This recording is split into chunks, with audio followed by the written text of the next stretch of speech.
Bom dia, Davi. Aqui é o Arthur. Eu vou responder as perguntas pro vídeo. A primeira pergunta é: a analogia é admitida no direito penal? Então, a analogia ela é admitida no direito penal, sim, para suprir lacunas, mas somente a favor do réu, que se chama analogia in bona parte. Continuando aqui, o costume é fonte do direito penal?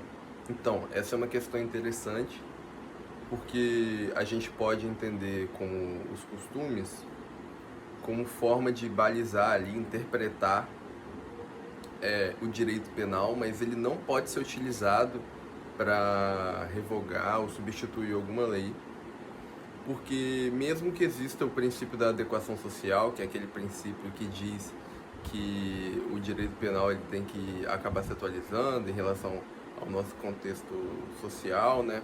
Que veda, por exemplo, um tatuador de ser preso por tatuar alguém, que seria um tipo de, como pode se dizer, lesão corporal.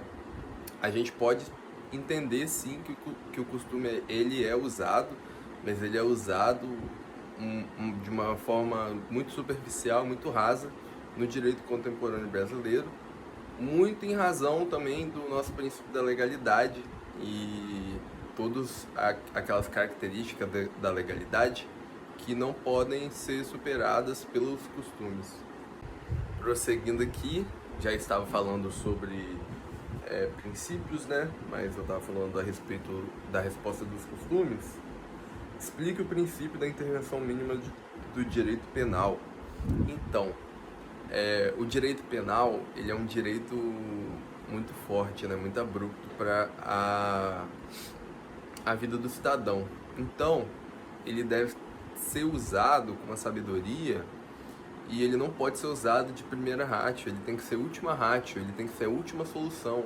A gente tem que passar primeiro pela esfera civil, trabalhista, para depois chegar no direito penal, que envolve a liberdade de locomoção das pessoas, envolve a vida das pessoas, a dignidade. Então a gente tem que utilizar primeiro os outros meios e deixar o direito penal como a última ratio, a última solução do conflito. Vamos continuar aqui, agora falando sobre os efeitos do princípio da legalidade penal, também conhecido como reserva legal, né? É o princípio que diz que não há crime sem lei anterior que o define, e ele tem vários efeitos, dentre eles esse próprio efeito que eu falei, sobre a anterioridade, que não é possível que a pessoa seja condenada em um crime que seja criado após a ação. Tem que ter o princípio, tem que ter a lei penal discriminando ele antes dele cometer aquela ação, para trazer também uma segurança jurídica e um apoio ao réu. Também tem o princípio da taxatividade, que a conduta penal ela tem que estar disposta ali na lei penal, né? Porque só existe tipos penais criados em lei, não pode se criar um tipo penal, por exemplo, em medida provisória, esse tipo de coisa. Tem que ser criada uma lei para esse tipo penal, tem que estar estipulado no Código Penal ou numa lei especial. E eu acho que esses são os principais. Chegando na quinta pergunta agora: a sentença penal transitada e julgada impede a aplicação da lei penal mais benéfica? Explique. Então, essa é uma pergunta curiosa. A gente tem mecanismos para que, mesmo após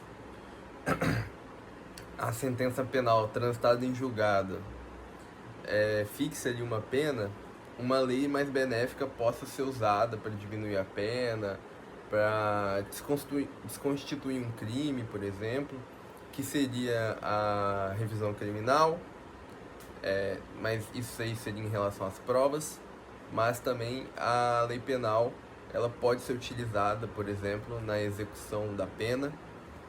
Se for criada uma lei, por exemplo,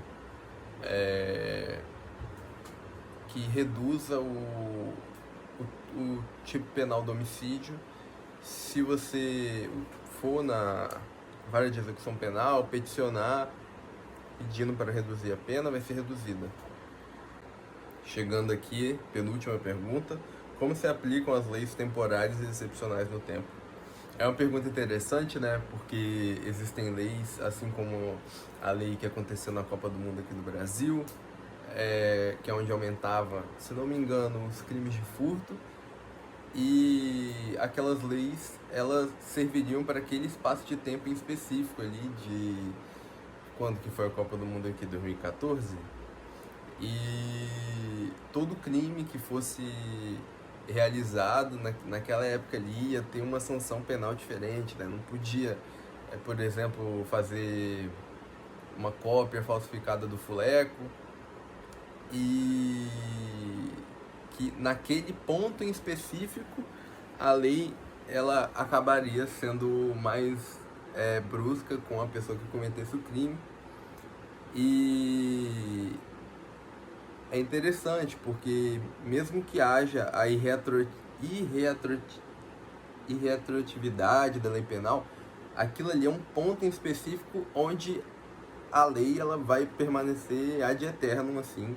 Então, se posteriormente descobrirem que a pessoa praticou aquele crime de fazer uma cópia do fuleco falsificada, daqui 5 anos, já passou a lei há 5 anos, mas foi cometido naquela fração de tempo, a pessoa ela vai acabar sofrendo as sanções estabelecidas naquele tempo. E é assim que funciona, ela é de fato excepcional, uma lei temporária, e é isso. Vamos para a última pergunta agora.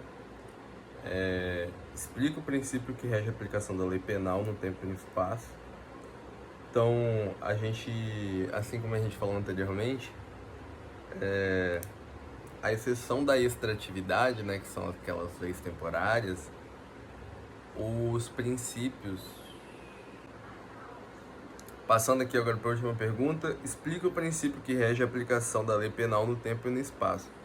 Então, em relação ao tempo, a gente utiliza aqui no Brasil o parâmetro da atividade. Então, independente que o resultado tenha sido posterior ao fato, à atividade, o que vai contar ali é a atividade e, a partir daí, a lei que está vigente na época da atividade. Mesmo que após a sentença, o trânsito de julgado tenha ocorrido outra lei, outro tipo de sanção, a que vai valer ali é a lei da época da atividade, e mesmo que o resultado tenha sido posterior e tenha mudado a lei. Já em relação ao espaço, a gente tem o princípio da territorialidade, né, que é aquele princípio norteador e que cria uma razão pela qual o Estado tem o direito de punir, que a lei penal ela é aplicada em todo o Brasil, em toda a sua extensão, e também em alguns casos fora dela, por exemplo, embarcações que estejam até que tenham a bandeira do Brasil, ou embarcações que não sejam do Brasil, mas estejam a 20 mil milhas, 20 mil pés, alguma coisa do tipo. Também questão até quando o crime não acontece no Brasil, mas a gente usa a extraterritorialidade, né? Quando é praticado por algum brasileiro que não é punido no país onde ele cometeu o crime. E são esses os princípios principais.